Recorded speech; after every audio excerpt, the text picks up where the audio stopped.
bată tare banele, să rupă cu coanele.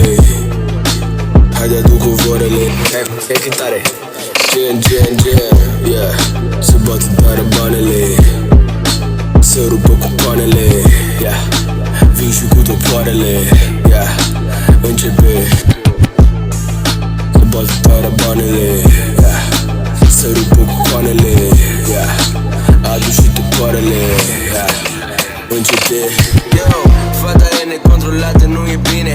Cel mai important că se uită doar la mine. Îmi dă mesaj pe Insta, crede că e de bine. Deja am licures. Nu merg pe Decebal, haideți suntem pe Maidan. Nu contează sus pe val, țâțele acum seara. Trebuie să fie vagabondă, prea frumată, prea totală. Se uită la mine, fata în zista are animale. Bubuie din tâi de școală, vorbe și cu ea, nu contează o bage scoară. Că fata e nebună, nu-mblă noaptea după pulă. Că se uită doar la ea și are cât o tărătură. Dar nu contează pe gură, ci că ies o avea pe gură. Ci că ies să ia pe gură.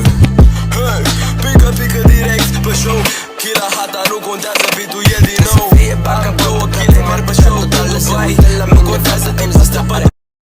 Fata e nebună, nu-mblă noaptea să ia pe gură. Pică direct pe show. Chila hata, nu contează, beat-ul e din nou. Am 2 chile, merg pe show în Dubai. Nu contează, tipa stă pe doggy style. Merg pe Decebal, haideți suntem pe Maidan. Nu contează sus pe val, țâțele acum sar. Haide fi acum lar, pică iar pe scar. Tu ești genul de tipă care face din țânțar armă. Sare și eu pică iar pe faza. Tipa-i prea